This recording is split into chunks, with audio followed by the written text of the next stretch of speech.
Hi, welcome everybody. My name is Rina Goldfield, and I'm going to lead this session tonight, this free GRE prep hour.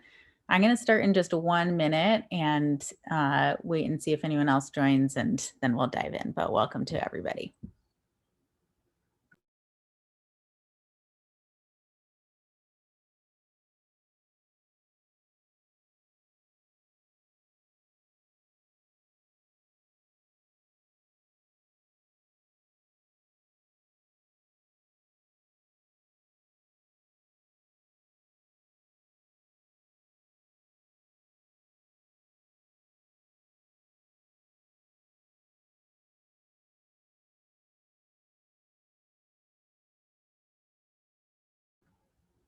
All right, let's get started.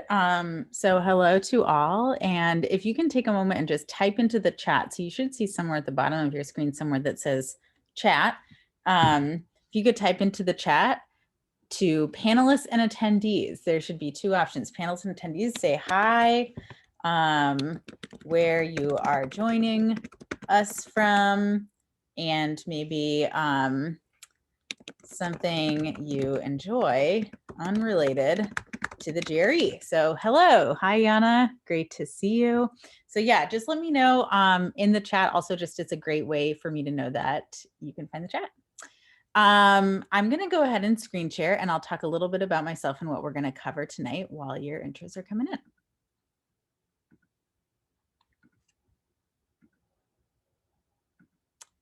And if you cannot now see some slides that I'm sharing, please also let me know in the chat. Awesome music and concerts, volleyball, so many great activities.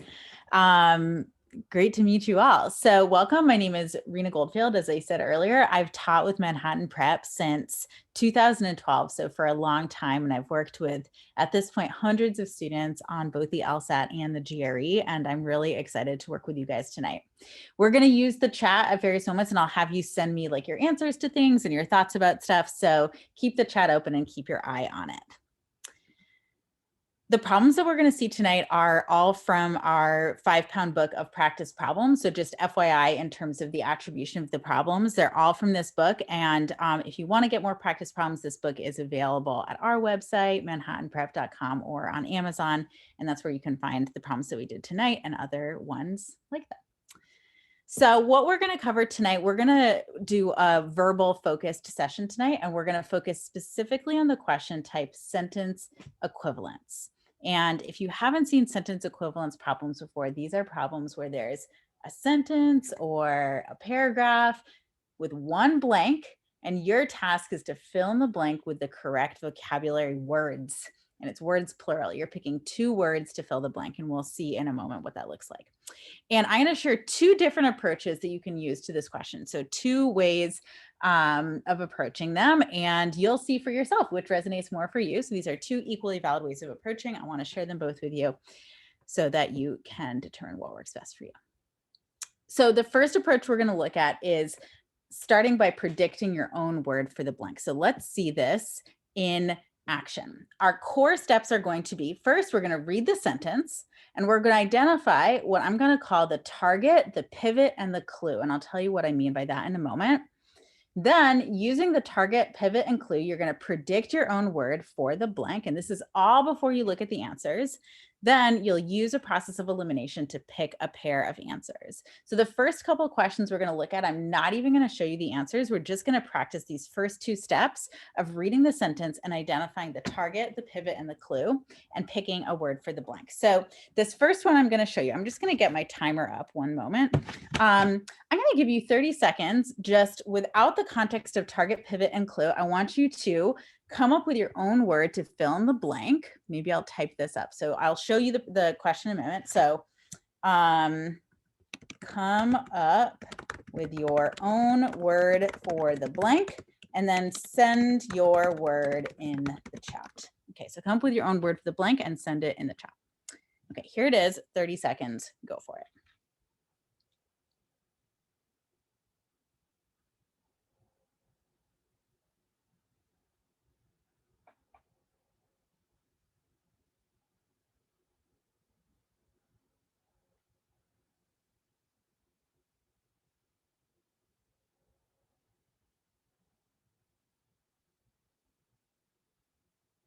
Okay, I'm seeing a lot of awesome agreement around this idea of like predictable, cliche, monotonous, really, really good, right? So it's not that it was bad, but we've heard it before. Predictable, banal, these are great predictions. Okay, so really good. Now, in terms of our overall system for coming up with our own words for the blanks, and some of our sentences get really twisty. So it's good to have like these anchor points. 3 things to think about are the target, the pivot, and the clue. So by target, I mean, what does the blank describe? The pivot, I mean, agreement or disagreement words or indicators. It could be punctuation as well. And the clue is what the blank agrees or disagree with. So in this case, like, again, and this is, I want to be very systematized. I'm faced with a very twisty sentence. I'll say, okay, what are we describing with this blank? Oh, we're describing the romantic comedy. So that's what I would put on my page. And I might even make a little chart like what I have on my slide on my piece of paper. Okay, so I'm looking at describing the romantic comedy. Now, what's my pivot? Now, here I actually see a couple of pivots. I have a but, so I know I have some contrast happening, but I have another really, really good agreement pivot here, which is this semicolon. So the semicolon tells me, okay, everything that follows this semicolon is going to explain what came before.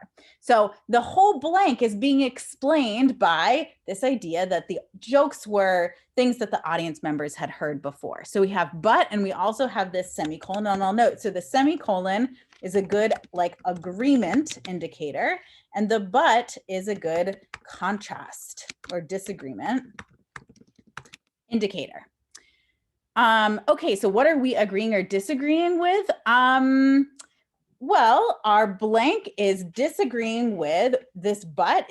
We're disagreeing with like not exactly bad, but we're agreeing with heard it before.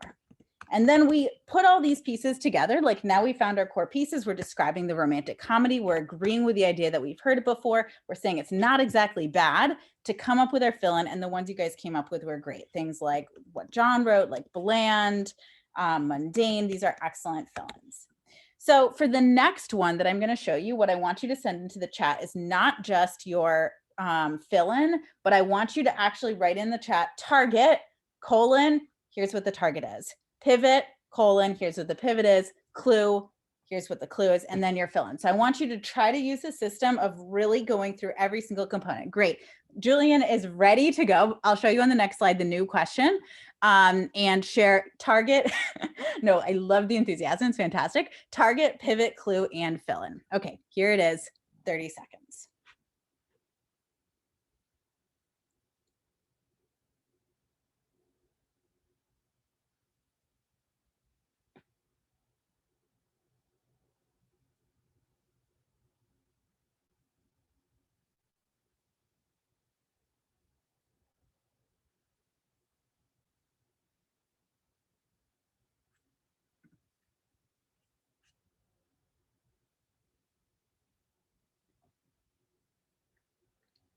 All right, and when you're ready, go ahead and send in, maybe just starting with the target. What's the target here? What are we describing in this blank?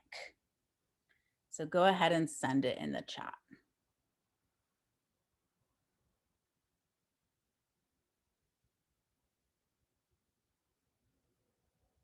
Love it. Okay, so we're describing this like mode of interaction with the public, the customer, we're describing the customer service. Love it. What's our pivot? What's telling us, oh, we're looking for agreement or disagreement here? You know, it's like our signal word almost, the pivot.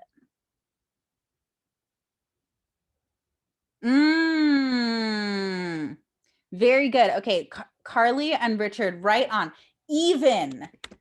Now, does even indicate agreement or disagreement?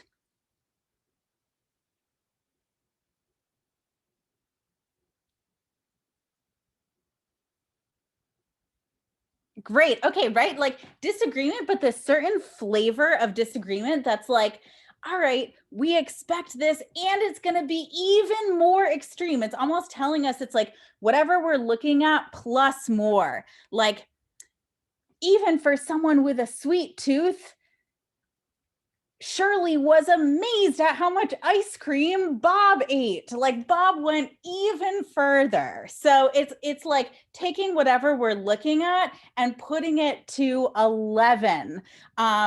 Like even the rock concert lover found this concert to be too loud because the dial was to 11. So this is like, take what's there and dial it to 11. Now, note, we saw some other words coming in there as well. Our pivot is not yet a content word. It's not like friendliness, you know, or retail sales. It's not a noun in that way. It's like a signal word that tells us the direction. Okay, so what are we agreeing or disagreeing with here? What's our clue?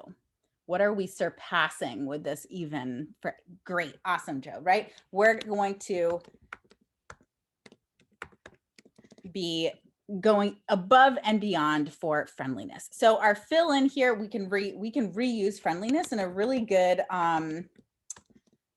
note about our fill-ins and our predictions is to be uncreative. We just want to use the words that are like even in the sentence itself. Okay, so a certain degree of friendliness is expected. That strong reputation is rarely achieved. Let's do another one. And again, let's start with 15 or 20 seconds, starting just with the target. What are we describing?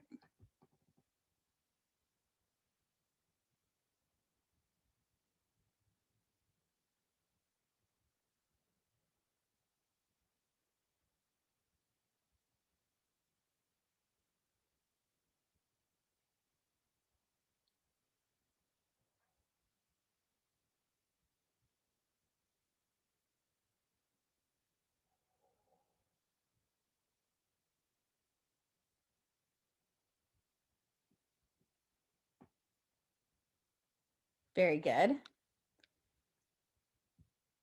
Okay, whoops. All right, so we're describing Samuel's behavior, his personality. We have a lot of ways of saying that. Good. What's our pivot, our indicator of agreement or disagreement?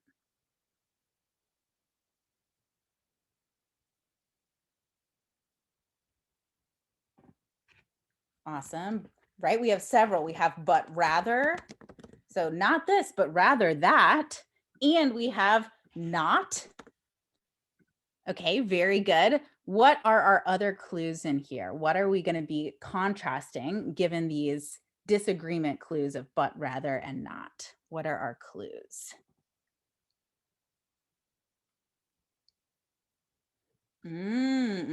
Reticent, decorum, some inappropriateness, and his immoral behavior. And we have like a couple of layers here. They're like, oh, he's not being cast down for this, but rather for his immoral behavior. So we have a little bit of a redirection here. So he has some quality that maybe we could disdain him for. And the author is like, no, we're not disdaining him for that quality. We're disdaining him for his immoral behavior. But we need to figure out what that first quality that we might have disdained him for. So what could we fill into the blank here?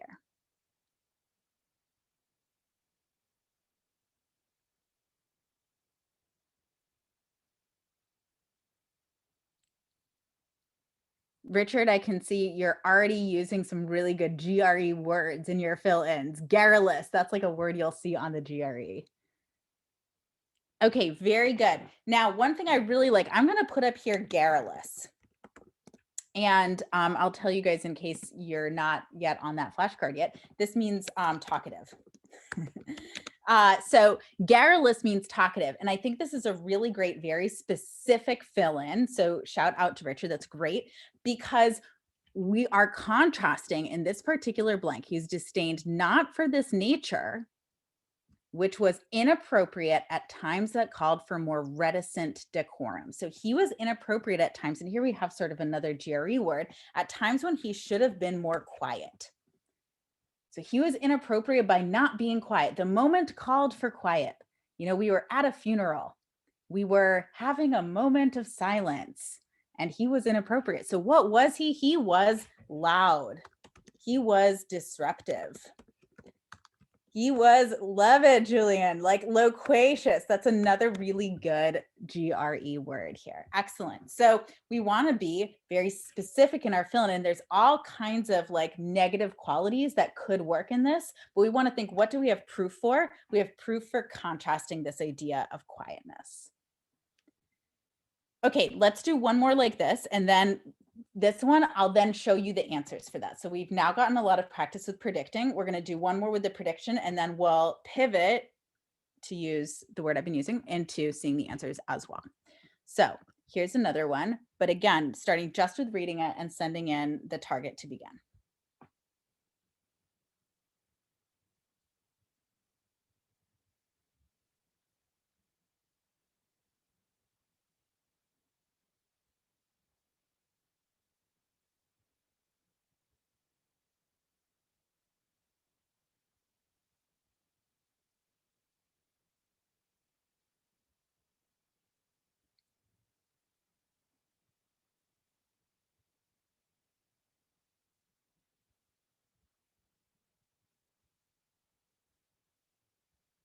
Great, Jan. Start to send in those targets as you identify them.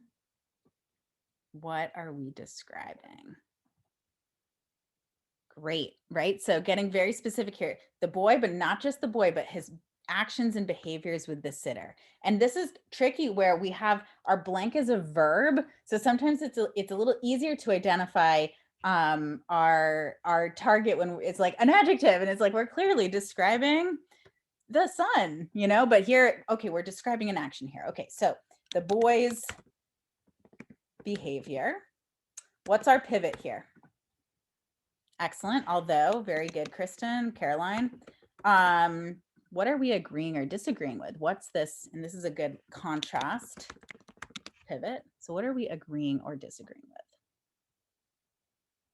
with? Okay, yeah, sleeping peacefully.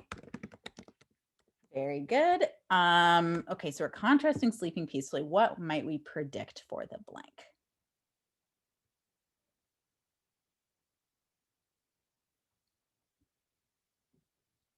Awesome. Janelle says annoy. Courtney says bother. Oh, Carly is getting quite strong there. Peaceful versus terrorize or prank. This is good. You know what I really like about this is you guys are showing how there's a lot of flavors of what could go in here. So we could say annoy. We could say terrorize. We could say torment. We could say frustrate. These all work, right? We're contrasting this peaceful sleeping, but they have different flavors. And that's actually a really great transition into the answers. So I'm going to put these predictions up here in our upper right corner. These are all valid predictions. So here are our predictions, and let me show you then the answers. Now, a key here, and I'll have the instructions on the slide, but is that our task is to find two words that fill in the blank and produce sentences that are equivalent in meaning. So bear that in mind when you pick your answers, and you can send your answers just to panelists, just to me. So then you're not like anchoring each other. So if you forget, that's okay. But try to send your answers just to me. Here they are. Take a minute with the answers.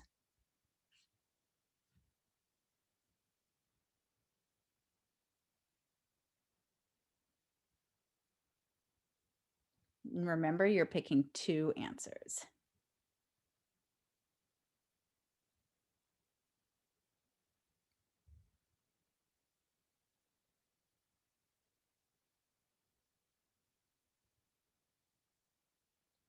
Okay, very, very good. So I'm seeing coming into the chat to me a lot of right answers, and our right answers here are indeed B and C, peeve and irk. I almost said perk, putting those words together. So these both mean like annoy. Now, what I want you to type into the chat to everybody this time, why not demonize? Why not choice F? Why are B and C our right answers and not F? Because F matches, you know, our terrorize prediction above. So why not F? Excellent, Kristen, you nailed it. It doesn't align with the other options. Now, Richard, I would actually say it's okay in strength. So this is the important point. We don't actually have an indication in this sentence that he wasn't like super, super difficult to the point of demonizing her. I think so that maybe like, okay, the GRE doesn't love words that are so strong, but I think the main reason that it's wrong is that it doesn't align with the options, that it doesn't have a buddy to go with it. Remember, our task is to pick two answers that complete the sentence as a whole and that produce sentences that are alike in meaning. So we want to find two that are synonyms. So if we had in our answers like demonize and terrorize, those would be a pair together, and then this would be much harder. So this is what I would call a false triple, where we have three words that kind of work in the blank. And at that point, we want to think, okay, which one of these is not like the others? Which one has a connotation or a flavor or a degree, a strength that's not like the others? I need to pick the two that are the perfect match to each other and not just to the blank. So very important for these sentence equivalence questions. You're picking words that fill in the blank, but also that match each other. Okay, so again, demonize, our number one reason why we're going to eliminate it is it doesn't have a buddy, it doesn't have a pair to go with, and we need to pick a pair. Okay, so far, I have on the left the approach that we've seen so far. We read the sentence super carefully. We're looking at all these components. We find the target, the pivot, and the clue. We use that to predict our own word for the blank, and then we pick a pair among the answers. On that question we just did, we didn't do process of elimination. You guys jumped right to the right answers, but you want to pick a pair. Now I want to try another approach, which is to actually start with the answers first. You want to start with the answers. So this is another equally valid approach. Start the answers and pair them in advance. So if we look back at these sentences here, I'm like, where are the pairs? Okay, peeve and irk are a pair. Vindicate, oblige, demonize, patronize, none of these actually match each other. So even without having read the sentence, the only pair of words I even have in this set of answer choices are B and C. So that's a really good clue that these are my right answers. Sometimes there will be like two pairs of words or even three pairs of words among your six answers. But if you know the vocabulary and can pre-pair your answers, pairing them before you read the sentence, you can narrow down quite a bit what your options are. And instead of evaluating every answer individually, you're evaluating maybe like the two sets of pairs that you found. Then you go back and read the sentence and you pick which pair you like, again, rather than the individual sentences. So these are two approaches. I think the first approach is especially good if you find yourself getting turned around on the sentences themselves, to really hone in on the sentence without reading the vocabulary words first. This second approach, I think, is a really good approach for if you know all of the words and you're not guessing about the meaning of the words, and you don't tend to get as twisted up in the sentence itself, this can be a good approach as well. So we're going to try both, but first I want to focus on trying approach 2 just by itself. So I'm going to show you 3 sets of answers.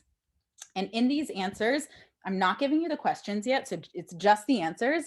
What I want you to do is to find the pairs among the answers. So these are 3 independent sets. So I'll just like number these just to be as clear as possible. So this is set 1, this is set 2, and this is set 3. And I want you to just take a moment and try not to look up the words. So if you don't know the word, try to give it your best guess. What pairs can you find among these answers? And send them to me in private chat.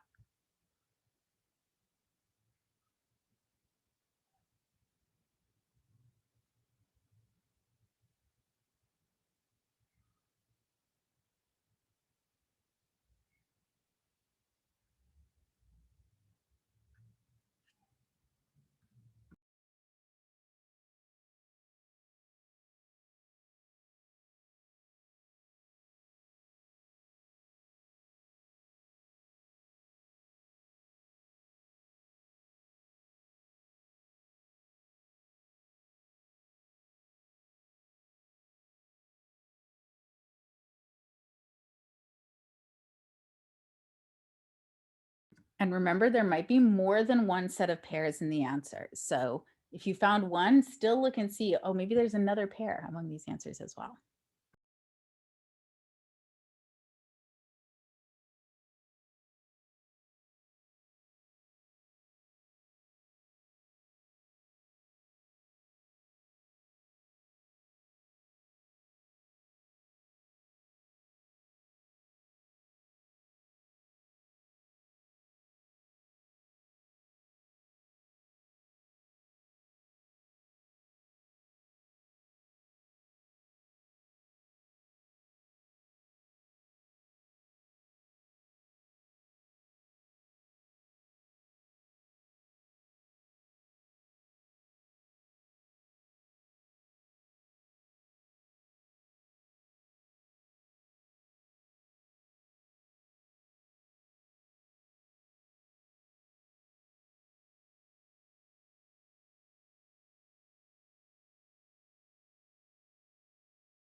And I'll give you guys just 30 seconds more, but as a hint, every single set actually has 2 pairs in it.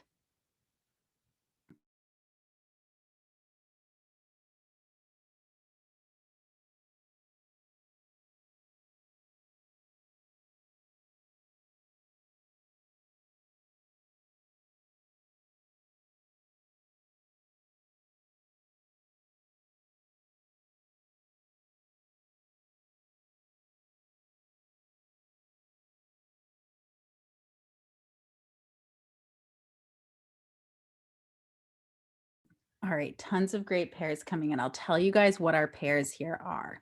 So in our first set here, winsome and attractive are one pair, meaning attractive. Loquacious and garrulous are another pair, meaning talkative. So I'll note that here. That means talkative. So B and E, these mean talkative. Wayward and voracious, those are loners. So that means like those are for sure not the right answers. No matter how well they seem to fit the sentence individually, they're not going to be the right answers. For the next one, we have one pair in subtle and unobtrusive. If someone has a subtle or unobtrusive presence, maybe they're on the quieter side, they blend in. Deleterious and harmful are also synonyms meaning harmful. And in our last set, here we have a little bit of a degree question. So some people linked crushed, thwarted, undermined together. I would pair thwarted and undermined. Crushed is a little bit stronger. So this is a bit of a false triple here with crushed, thwarted, and undermined, all meaning like, hindered or stopped. Crushed is a little bit stronger. So, if your plans were thwarted or undermined, they were stopped, but maybe your spirit wasn't totally crushed.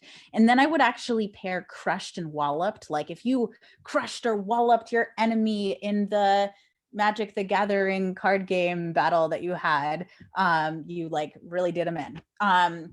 So I would give those as sets of pairs for these three. Now I'm going to show you on this last one how it connects to a question in a moment, but I just want to pause for a minute. And another challenge on this GRE question type is the vocabulary itself. So what I want you all to do is let's just take 2 minutes for this. 2 minutes to take 3 of these words that you find challenging. So 3 of the words on the screen, or if there are other words you're working on right now. So 3 like vocab words you find challenging, and write into one sentence or story featuring your favorite animal. And this, this is a little bit of a sidebar, but this is your best way to learn vocabulary, is to try to link words that you're trying to learn into like bizarre sticky sentences that use them in action. And I'd like you to send it to everybody. So send your sentence to everybody, because we can learn from each other's like fun, weird sentences, and you don't have to be a great writer. It's just a good way to try to put these words into action. So 2 minutes trying to link these words into 1 or 2 sentences featuring your favorite animal. Go for it.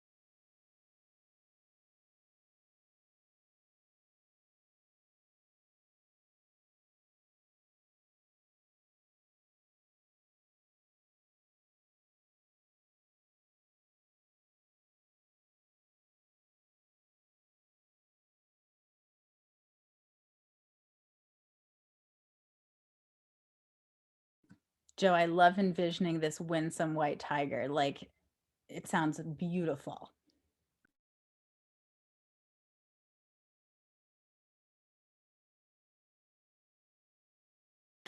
I love that the rabbit is both loquacious and subtle. 2 great qualities.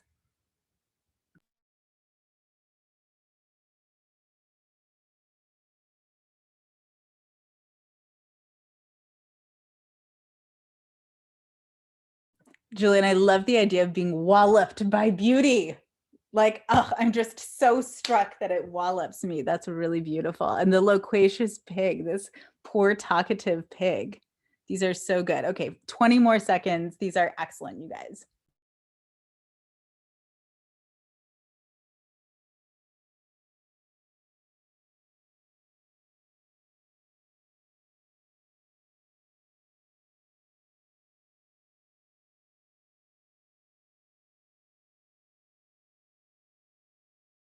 Great. And Kristen, I love that your sentence really, I feel like uses the words in action in a way that like describes the words. Like it really like tells me the meaning of the words.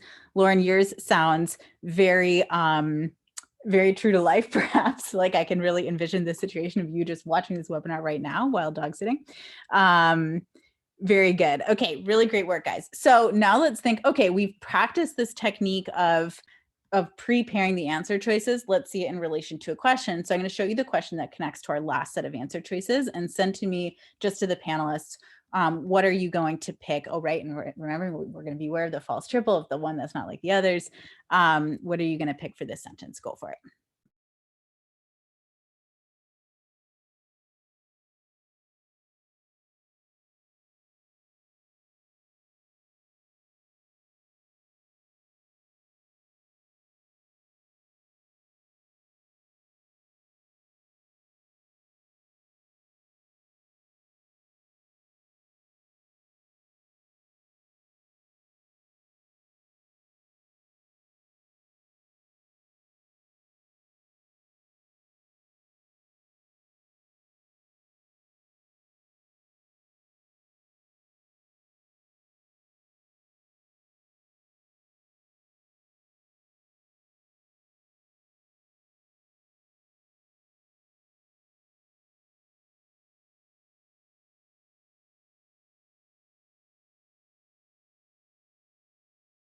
Very good. Okay, so remember, guys, we're picking two answers, so two and only two, the two that produce answers that are like, or sentences that are like in meaning. And I'm seeing lots of right answers here. Thwarted and undermined are right. The other pair we'd found, crushed and walloped, is much more extreme than this sentence would indicate. So thwarted and undermined are indeed our right answers. Okay, so maybe actually let me take us back to this slide for a moment. So before we do our next questions, I just want to remind you, so these are the two approaches we have. And for the next question, I want you to pick which approach you want. So our first approach is first you read the sentence. Maybe you've been holding up your hand to block out the answers. You're really analyzing the sentence. You're coming up with your own word for the blank, using the target pivot clue. Then you're going to the answers to find your pair. Or you're going to read the answers first, pair them in advance, eliminate loner answers. There's no way they're right if they don't have a buddy to go within the answers. You're being wary of the false triple as you pair your answers. Then you read the sentence and you pick the best answer pair that goes in there. So take a moment and for yourself think, okay, Rina's about to show me a new question. Which approach do I want to try for this question? Do I want to read the sentence first or do I want to read the answers first? And just message me, or you can just message everybody, which approach you're going to take. Are you going to take approach 1 or approach 2? And then we'll do it in action. You pick for yourself.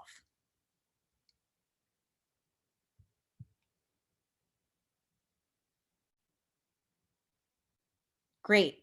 And Jawad, I hear you, right? These are some of the most challenging questions in the verbal section, sentence equivalence. So keep at it. Vocabulary is like a mountain to climb, but it's a totally climbable mountain. And start one bite at a time. Okay, very good. Lauren, I love it, right? If there's an approach you usually do, this is a great opportunity to try a different approach. So here it is. Maybe try something different. 2 minutes and send me your answer when you're done. Oh no, we just did this one. Sorry. Here we go.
And another minute, if you have your answers, what I want you to think about is what word would you fill in the blank if you didn't do a fill in your first time, and what pairs do you see in the answers?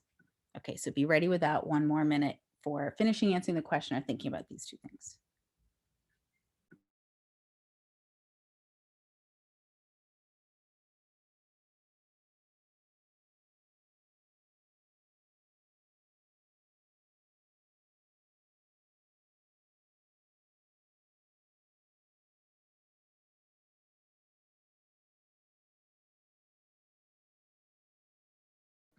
Okay, very, very good. So let's start. I'm just going to cover up actually the answers for a moment, and we'll just look at the sentence for a second. So a couple folks already chatted me, and if you want to also chat me, go for it. Your fill-ins for the blank. So I'm seeing coming in words like ordinary, factual, plain, and send in the chat to everybody. Like, what are your clues or your reasons for these words? And even if you didn't send me those words, like if you'd had, what might the clues be for that? Yeah, dull, that's really good. So what's our evidence for words like dull, plain, ordinary, and factual? Very good. Very good. Right. Okay. You guys got it. Shivani, perfect. Right. We're the Emma, opposite of fantastical. We want to contrast fantastical. So we're not just looking at novels about dragons and the most amazing love affairs of all time. We can have something that's plain, ordinary, and dull. So now looking at the answers, we might have prepared our answers. What pairs do we see among the answers? Good. Very, very good. Okay, so we have two sets of pairs. We have mundane and quotidian, and cosmopolitan and sophisticated. Now, we might get into just sort of a vocab issue here. Our right answers are mundane and quotidian. Both of these mean, every day. These words mean something like every day, your sort of bread and butter, regular stuff, cosmopolitan and sophisticated. Very great question, Lauren, right? Is literary close enough to sophisticated? I would say it's not. So cosmopolitan, sophisticated, like that's if we're describing like a fancy lady with great clothes who knows a lot about culture too, right? Like she knows a lot and she's very stylish. Literary is very specific. So something could be literary and cosmopolitan, but literary would be more describing like a book or like a bookish party, it's more specific to literature, I would say, than cosmopolitan and sophisticated. So in terms of like mundane and quotidian, one way that I remember quotidian is if you guys have been to the restaurant / bakery Le Pain Quotidien. I might be saying it wrong. I don't actually speak French, but that's a great like bakery chain that's all over New York City, at least where I am. And it means your daily bread. So quotidian meaning daily. So your daily bread. I did actually think it meant the daily pain for a while, which was wrong. It means the daily bread. Okay, so our right answers here are mundane and quotidian. Let's try, well, actually, before we try another one, any questions about this one or these approaches so far? And then we'll try another one.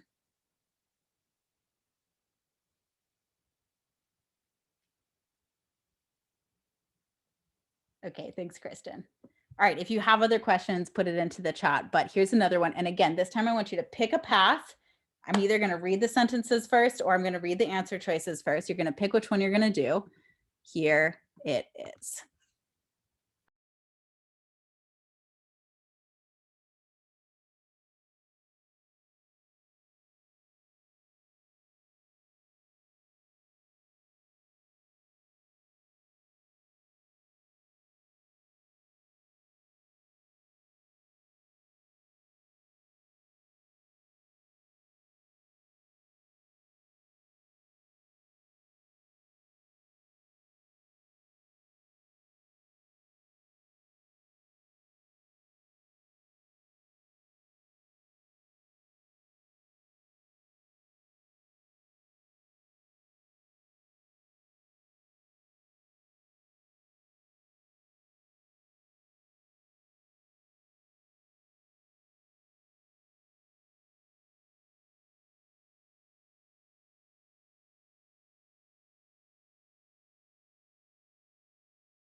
Okay, very, very good. Okay, so I'm seeing lots of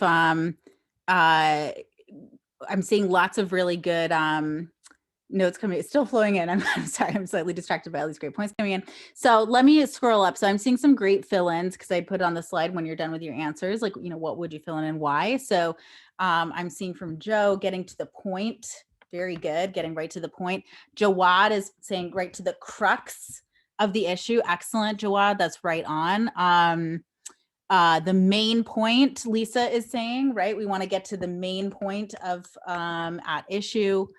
Okay, excellent. So, right, like heart, essence. Oh, you guys are like nailing it, right? We want to get to the heart, we want to get to the essence. And a couple of folks also noted, our main sort of clue here is that she is a very busy woman. So we don't want to waste her time, right? Now, another comment that I saw in the chat in a couple of ways to me was that a lot of these answers are similar. And I saw a kind of mix among what you guys were sending to me of core, apex, and pith coming in.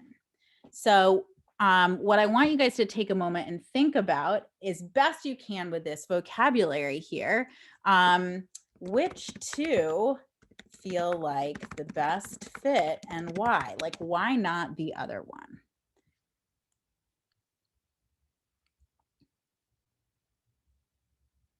And not just which two, but why?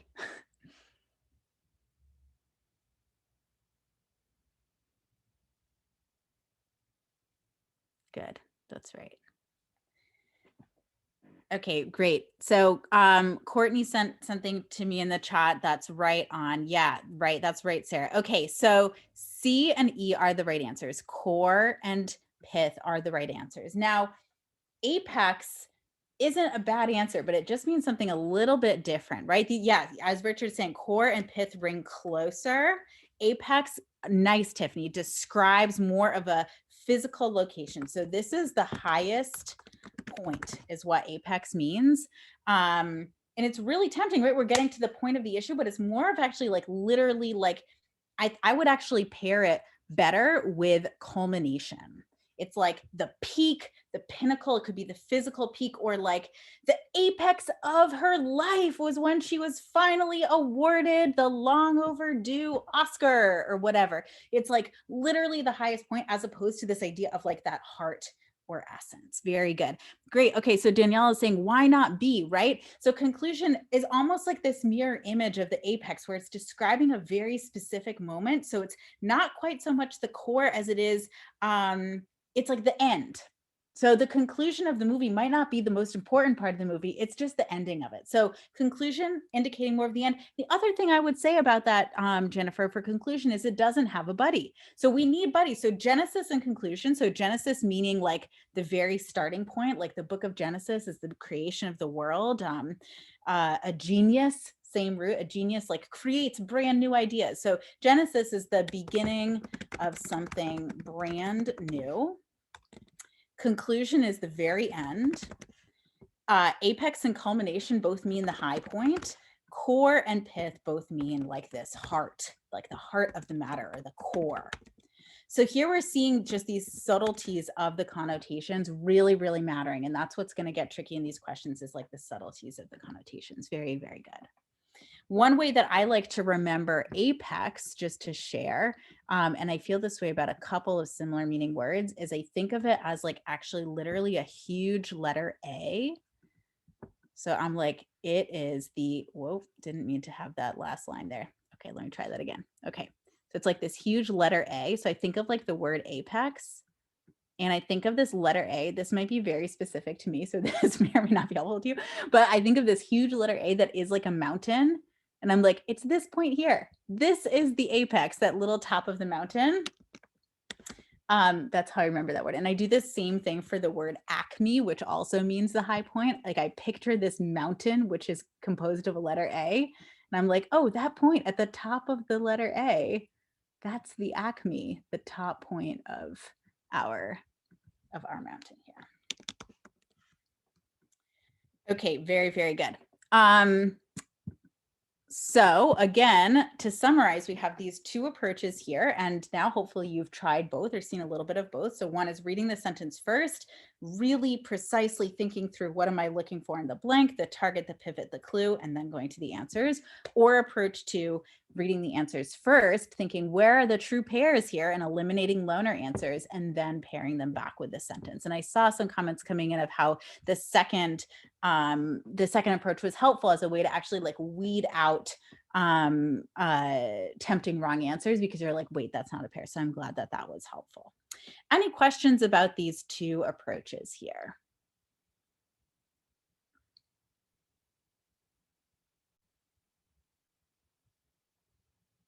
Okay, great. So that is the main core of our content. I have just a few more things to say, and then I'll stick around for the last 10 minutes for any questions that you guys may have. Just to summarize, right, we have these different ways: predict using target, pivot, clue, use the answers by pairing them, being wary of those false triples, connotation matters, the subtleties of each of these words matters. FYI, we have some upcoming courses taught by myself and other instructors in Manhattan Prep, and there's lots of great instructors. So you can go to manhattanprep.com/GRE/classes to see our upcoming courses. And FYI, you can sit in on any session one for free to sort of give a trial run to the class to see if it feels like the right fit for you. Thank you guys so much for coming. I will stop screen sharing and just be here as a face.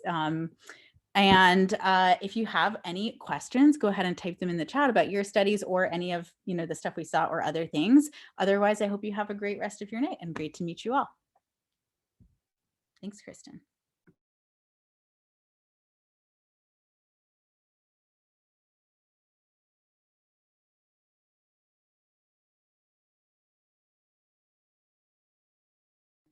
Thank you, everybody. So great to meet you.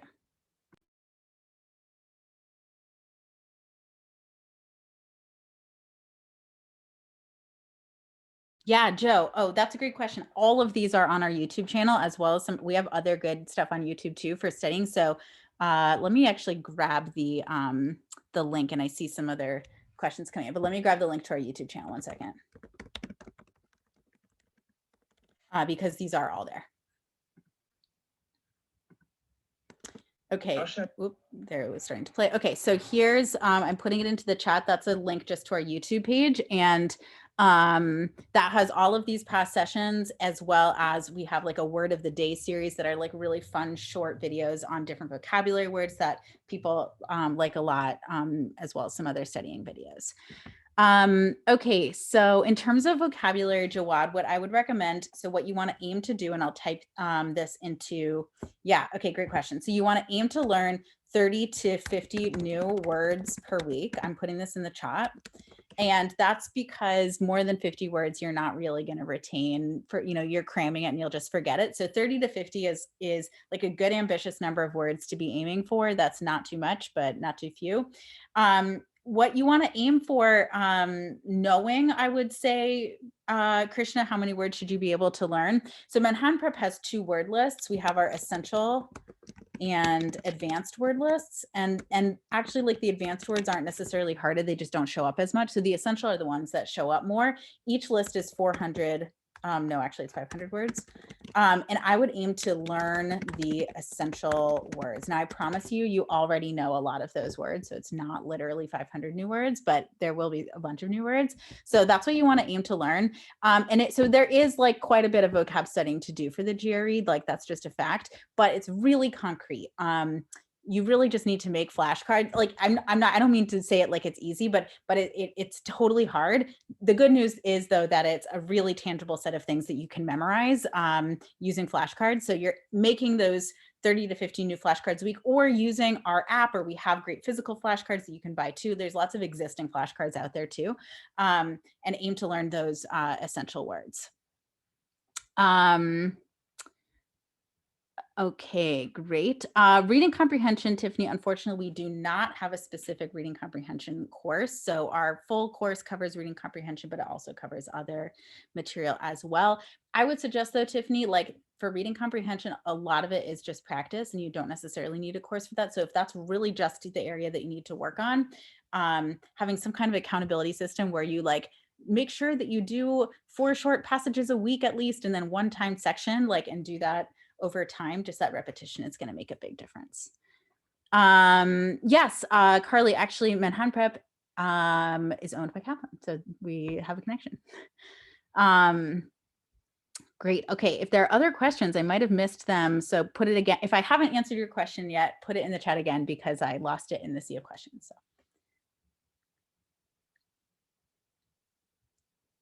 So. Great. So which section do we start first during initial phase of verbal practice? So the verbal section overall has these fill in the blank questions. There's 2 kinds like that, and then reading comprehension. What I would do first, Krishna, is actually start like yesterday working on your vocabulary. And that's mostly with using flashcards, just because it is, it's just like a bunch of stuff to memorize. So that's something you really want to do slow and steady over time. And then beyond that, you can start, it doesn't matter really if you start with reading comprehension, working on that, or these fill in the blank questions, but making sure from the beginning you're doing vocab flashcards is fine. And I don't think there's a reason to start with either the fill in the blank or the reading comprehension. So whichever one feels like more challenging to you, I would start with that. LSAT, the LSAT reading comprehension section is not too different than the GRE reading comprehension. And if anything, Jawad, it's harder than the GRE reading comprehension. So if you've been studying LSAT reading comprehension, you've got a lot of stuff to bring to the table for GRE reading comprehension. They're very similar. So,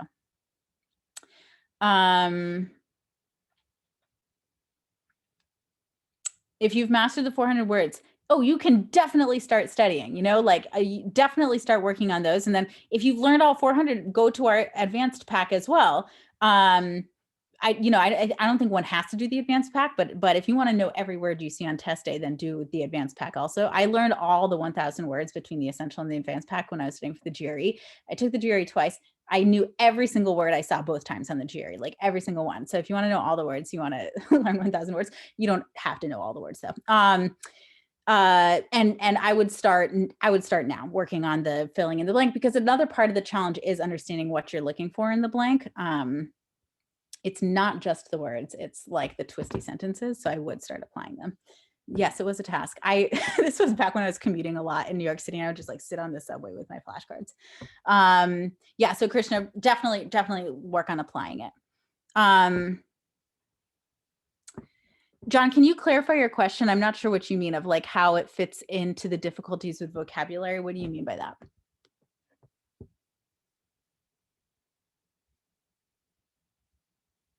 And also if anyone else has other questions. Okay, yeah, a couple thoughts, Julian. I'm just going to take my sweater off because I realize I'm getting really hot. Sorry. So in your flashcards, first thing is make sure that they are memorable flashcards. So make or add to your flashcards and make sure your flashcards are memorable.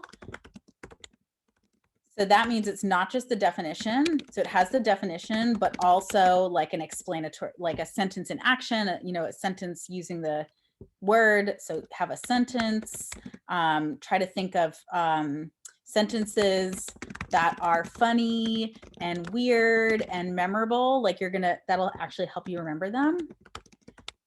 Add like colors, drawings, other mnemonic devices to the flashcards. Sometimes it's nice, I think, to like learn the roots of the words, don't memorize the roots, but like learning the story of the word, like disaster means like dis means bad and aster means star. So like disaster means you're born under a bad star. And to me that like like these poetic things about the roots of the words for me, like help me remember them. So you're trying to find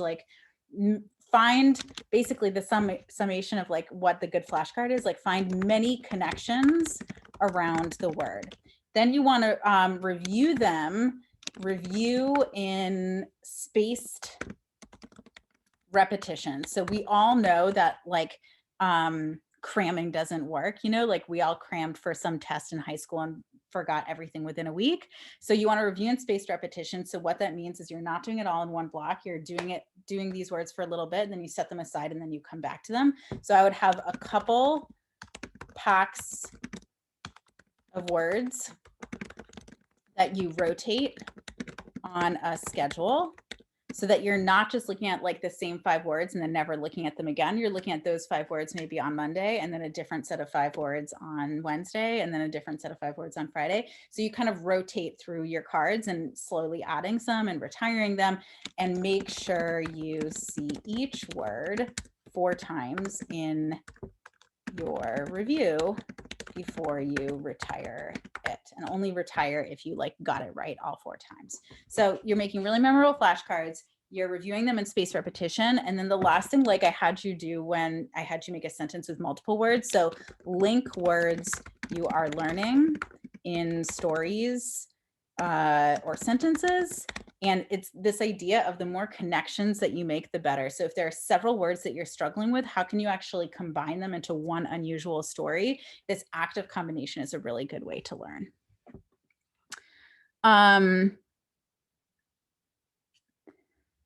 Yeah, so those are my overall suggestions, John. That sounds really challenging. I think, John, like the last thing I would say is just try to put them into action as much as you can, like be the annoying person at the party or whatever that uses the words. It might be useful to like maybe look into working with a tutor or something who maybe specializes in like vocabulary learning, which I'm sure there are people out there who do that.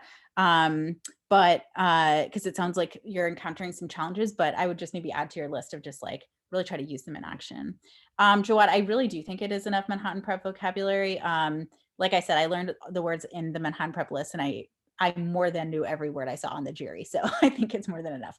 And ultimately, right, it's not just like, oh, I can spew out this definition of the word. It's knowing how to use it in the context of the problems. So, you know, it's more than enough to learn all those words. And you're also focusing on practicing applying them to these questions.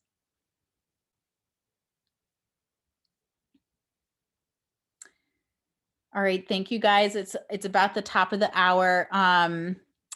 And wishing you guys the best. Good luck, John. That sounds really, really challenging. Oh, wow, Krishna. Well, I'm glad it felt worth it. So thank you all so much, and enjoy the rest of your day. Bye-bye.